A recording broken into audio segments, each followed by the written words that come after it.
Okay, so as I just said before, today we're going to cover the top 5+1 reasons and examples of why companies use CRM to improve sales results. My name is Benny Olsen. I'm a Sales and Business Development Manager here at eSavvy, and I'll be taking you through today's session. There will be some opportunities for questions and answers towards the end, so if you have any questions, you can put them in through the window as we go, and I shall respond to them towards the end. If there's a question there that I might not be able to answer right here, we shall get back to you after via email if you like. So what we're going to talk about today is about primarily these 5 main areas here. Talk about how sales forecasting can be used for better revenue control, how we can use real-time pipeline management and actioning, organization-wide sales target tracking in Dynamic CRM, proactive coaching and managing sales staff using Dynamic CRM, and to talk a little bit about team selling and bringing social principles into your sales team communication and collaboration. What we'll also do as a little bonus tip today is to talk a little bit about how you can build tailored sales stages in Dynamics CRM to better structure the sales process. So without further ado, we shall jump straight into it. So in most organizations, revenue tends to be the key lifeblood for the organization. And tracking where money flows from and keeping the flow going is key to a viable business in the longer term. But not going into doing any kind of forecasting, you actually risk the viability of the business. So hence why doing this in a CRM system is such a critical component. So I'm just going to jump across into my little demonstration environment that I've set up for us today here to just give you a little illustration of this fact here. So what I'm doing right now is I'm just loading up my dashboard that I built for this specific location, where we can see a generic organization that I built up here and how a pipeline can potentially be looking in Dynamic CRM. So the key point here is that you can see that information has been populated into these different pipelines in different stages. So what you have here is 4 pipelines that I've built up. One that shows all the open opportunities within the organization, taking a look at my own personal pipeline, looking at a slightly longer measurement over the next quarter, but also then stretching it past that into the biannual fashion here. And what this allows me to do is to actually see what we're sitting at in different phases, in different stages of the year for this particular organization. So what we can see quite clearly here is that in the overall sense, we're not really sitting with much in the closing phase for the organization. So you're looking at this from a sales stage perspective down here, which is a way that we can actually manage how sales are progressing from the qualification stage through to proposal and development phases, and then through to closing phases. So for this particular organization, we can see that there is a bit of a pipeline of work, but very little even factoring in the longer term here going into 6-month out view is actually looking like it's going to close anytime soon. Being equipped with this knowledge can allow the sales manager to take action to try to address this situation, because clearly this is not an ideal circumstance at all. So when it comes to our sales forecasting, this is one way that we can use the system to actually understand what revenue is coming in and being able to do something about it, as opposed to treating it in a reactive fashion where we might have spreadsheets and things like that. So that's the first point that we wanted to cover through here, to talk a little bit about how we can use this for better revenue control. Switching back here.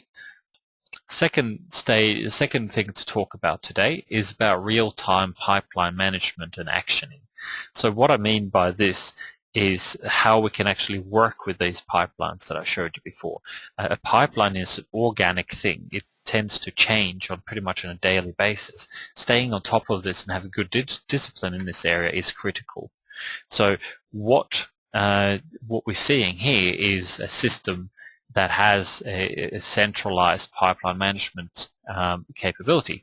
A lot of organizations, especially ones that aren't into using CRM systems, quite often use things like Excel to manage this, which is a very cumbersome process. It's not real time, and it needs to be updated on a more of a weekly basis. If you can have a process where this is all done from within the one system, then and all the information feeds into these real-time updated charts, that is clearly a much better option. So the key component here is making sure that the information that is being entered in by someone, by the sales staff in this case, is accurate and up to date. And there's some tools available for us in Dynamics CRM to be able to do this. So if we, for example, have a look at the overall, say, sales pipeline here, and as a sales manager, I may want to control and make sure that the data in here is in good condition, find out a little bit more about this particular component of the pipeline. Dynamics gives us real-time capabilities to drill into this data here. So by me selecting this particular area here, I can stay in a graphical format and choosing how I wish to drill into this.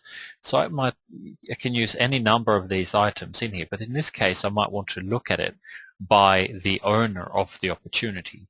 So by selecting this and staying in a graphical format, clicking on the OK button here, I will then be able to look at the makeup of this data. So you can see that the salesperson Benny Olson here, it sits on a pipeline overall in from here on until eternity for 255,000, whereas Kate Fisher is sitting on 152.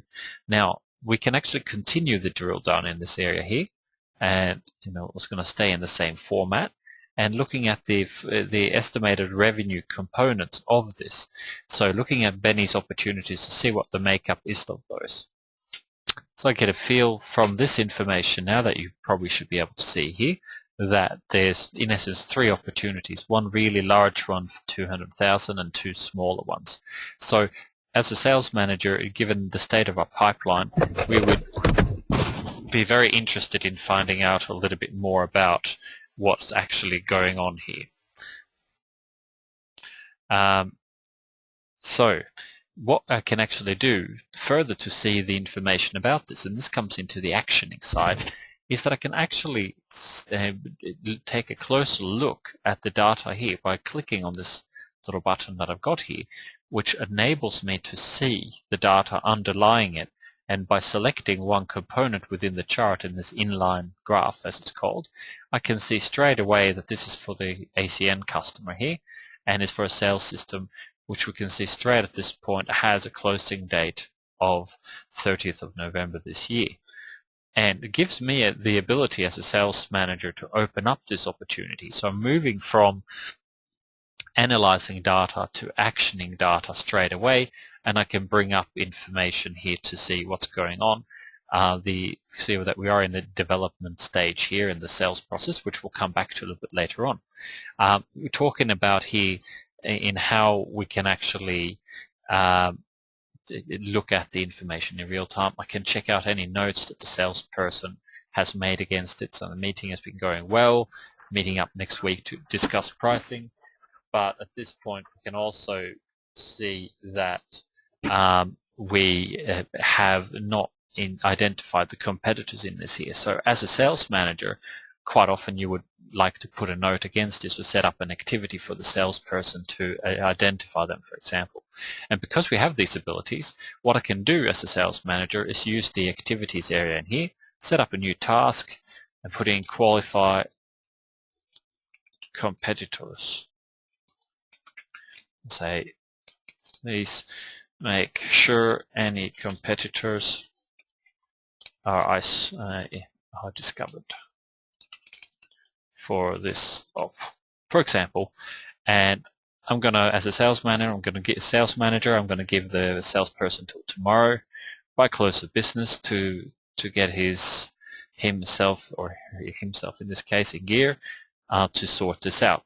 Make this a high priority task. Now, if the salesperson, if the sales team here uses Outlook, this will go straight into the salesperson's Outlook calendar, allowing this to pop up and have a due date on it. and we can then check back to make sure that it's been done.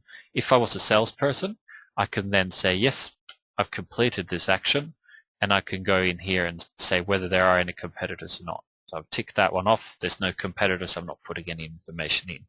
So this is one way that we can use the system in a collaborative way, and for a sales manager to drill into the data in real time, manage the pipeline in a solid fashion, real-time drill down actioning without moving past this more than a single screen. And from this view as well, I can take a straight back to the main screen, and I could potentially look into the information in a different fashion. So that's the second, one of the second key points here that we need to point out today.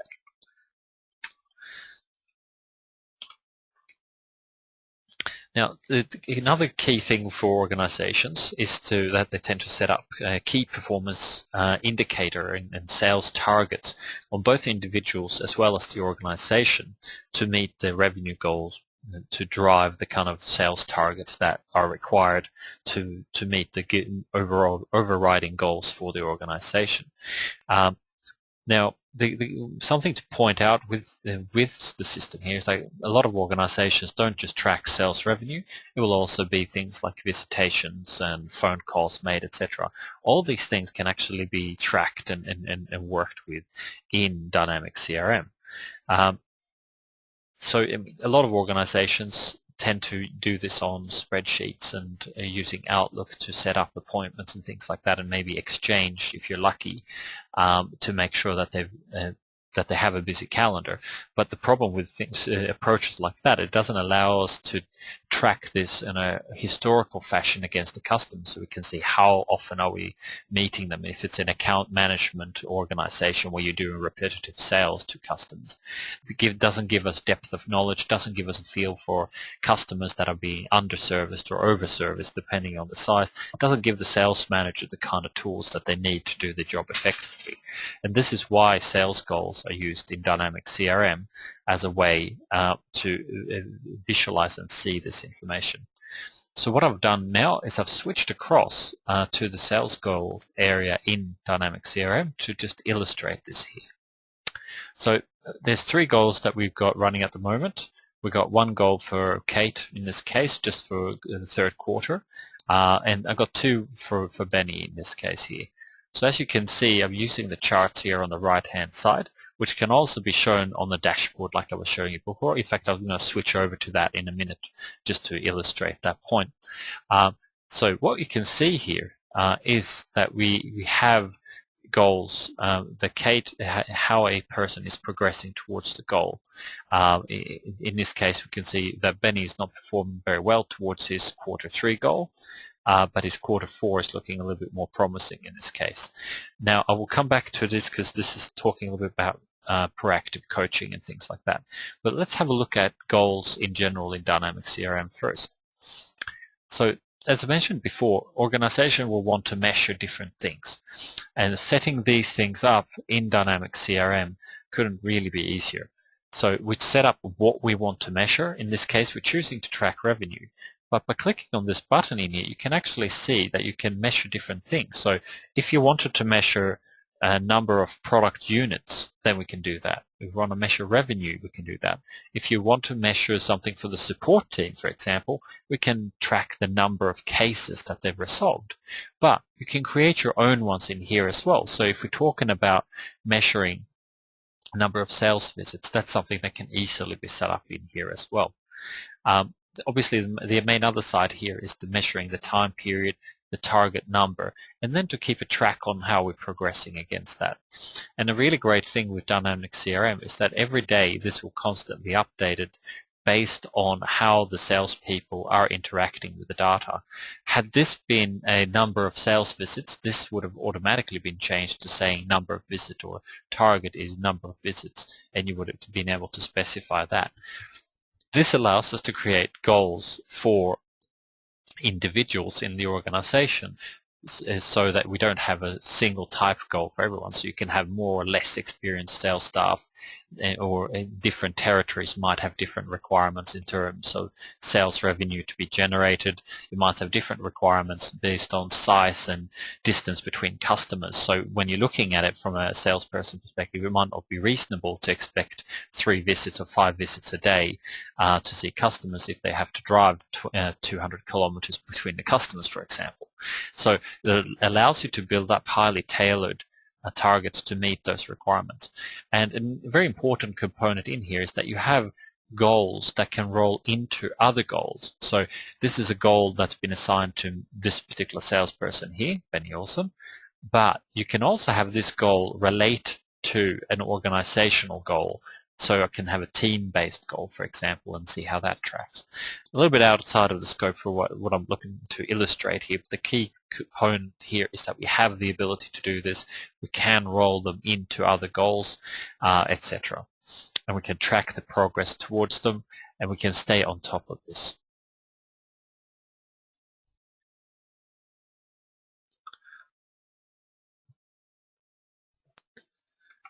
Okay, so the second phase or part of that is to use this information to proactively manage sales staff using Dynamic CRM based on how they're performing towards the key performance indicators that we've discussed here.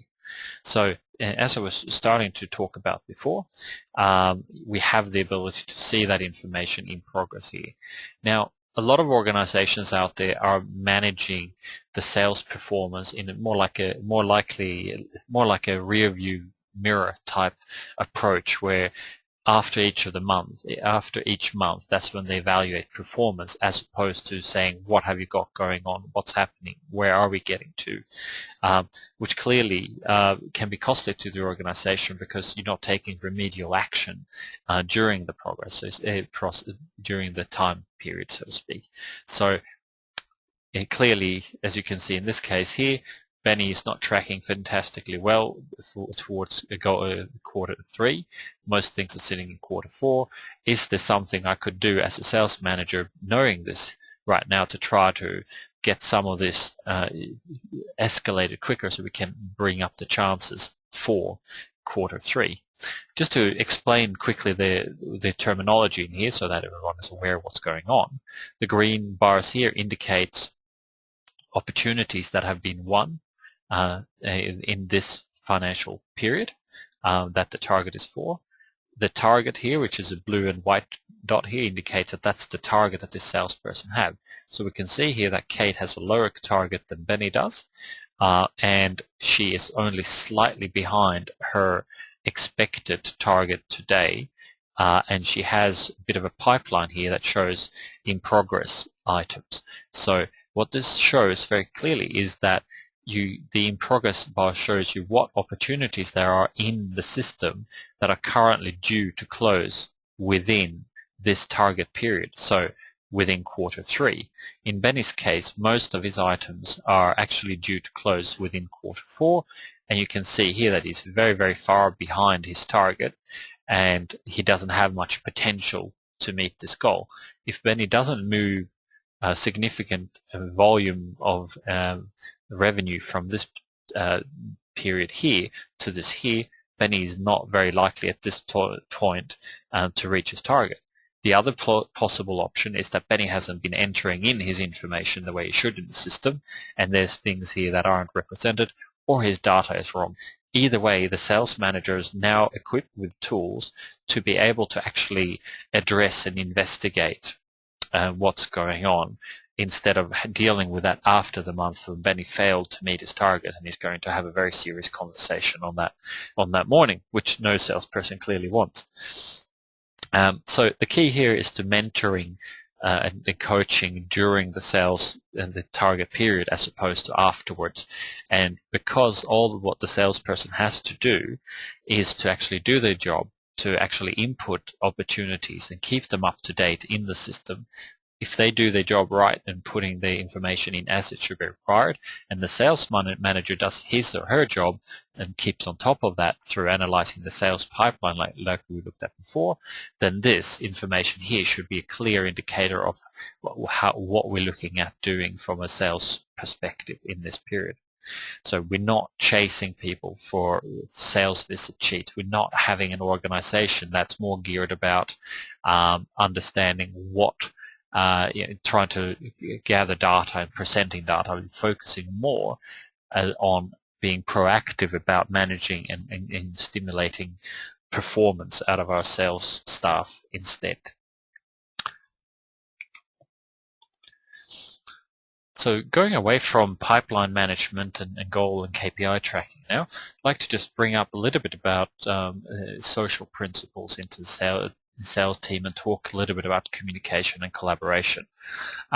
So in a lot of organizations these days, there's more focus on team selling than there has been before. Quite often, salespeople have been loners and doing their own thing and not relying on others very much. But if you're dealing with industries where there is more collaboration requirements, more complex products, more complex sales cycles, etc., then more and more you will find that there's a need to actually bring together a team and work together on things where you can share information amongst many team members. So if I open up this particular opportunity here that we've got in the system relating to a case management sales opportunity, what we have done in this case is that we've actually taken in Kate Fisher here as a technical specialist for this sales team. And Benny has in this case thrown out a question to anyone who's following this opportunity. A neat functionality in Dynamics CRM 2011 is the ability to follow and track and being kept up to date about what's going on in this what's new section here. So everyone who has chosen to track this one, like Kate would track this one in this case because she's involved in this in one way or form, this person will get notifications about queries that are put against it, and they are then able to respond to this. So in this case, I've put up a question here from Benny, say, can anyone tell the latest, the release client for this particular comment? And then you have a little bit more information coming from the different people here. You can see all the comments in this case because there was a little bit of an exchange. So you're saying the current release candidate is 1.06, thanks. Is that on our server? Yes. So we have collaboration occurring within the CRM in this case. Now, Dynamics CRM also offers integration with Yammer, which stretches this further past that, allowing you to use it from a website-driven interface and to have a notification done for people who aren't necessarily using the system in the same way. But what you can see here is that you have this social ability here where people can contribute, can use this from a sales team perspective as well. Okay, so what we're going to do now, and as a final point for the session today, is to talk a little bit about sales stages for a structured sales process in Dynamics CRM. So we touched on this a little bit in a sense when we're looking at, we'll open up our case management system as a component here. When we're looking at our pipeline management, so as you will see, I'll put it on the side here, you'll see that we have different phases in the process here. Now these are referred to as sales stages in Dynamics CRM. So at this point, the default that one we're using is qualify, develop, propose, and close. Now, different organizations will follow different processes. They will call them different things, but the key component with them is that they're there to serve a process flow to make sure that we follow a set of rules or processes towards the sale in an organization. It's a way for us to keep an organization-wide best practice view on the sales process and making sure that each sales rep sticks to the same sales process and make sure that they follow all the steps that we should to make sure that we maximize the chances of success. Salespeople are renowned to be slightly lazy and will take the shortest approach possible, and making sure that they tick all the boxes means not just that they're good at following and taking orders, but they are following a systematic process that we know is proven over time to generate a sale within the organization. And what I'm going to show you briefly here is how easy this is for an organization to actually tailor. When you're actually starting a sales new opportunity, you start in the qualify area. Once you've met these these stage steps, then we'd move on from that to the next step. In this particular case, I'm just going to illustrate that by saying we met all those requirements, and I hit the next step, and it's now moved us on to the closing phase stage here, and we can see in the default setup in Dynamics CRM that you said, have you completed the final proposal? Let's say that we have. Have we presented this? Yes, we have. Have we confirmed a decision date? Oh, forgot to ask about that. Well, then I should go in here and set up a task for myself or a phone call to give the customer a call and address this to make sure that we're following the process as we should. And very much importantly in the end here to make sure we're following up towards the end in the proper way. Now, as I mentioned before as well, we can actually tailor this process. The assumption of this is obviously that we are a system administrator or have the ability to see this. It could be a sales manager, for example. By clicking on this Edit Sales Process button here, it will actually open up the process control for us here. And as you can see here, you can actually have up to 9 stages in the process here. Anything more would be really hard to manage or see across the screen. And you'd almost have to doubt whether it'd be productive to have that kind of process here. And for each step, we can label them. We can qualify them, so you go inquiry, follow up. For example, if I wanted to relabel this, let's say that we're not going to worry so much about capturing a summary because that always happened. I can actually take that off the form if I want. So it's really quick and easy to tailor these things and suit. If we don't want to use this develop stage here, for example, I can take off the whole stage in the process, the selected stage and all its steps. So it's that easy for you to tailor this. You don't have to be a developer. You can actually add more steps yourself as well. So if I wanted to create a new one here in the proposal stage, I can pick a field for within the opportunity stage, and in the proposal stage I want to make sure that we've qualified the budget amount, for example. And I can call this verify budget, for example. And this is just a quick illustration of how quick and easy it is. If I wanted to move a step process up and down, I can do that as well. By clicking on OK here, I'm actually making this take effect to myself in real time.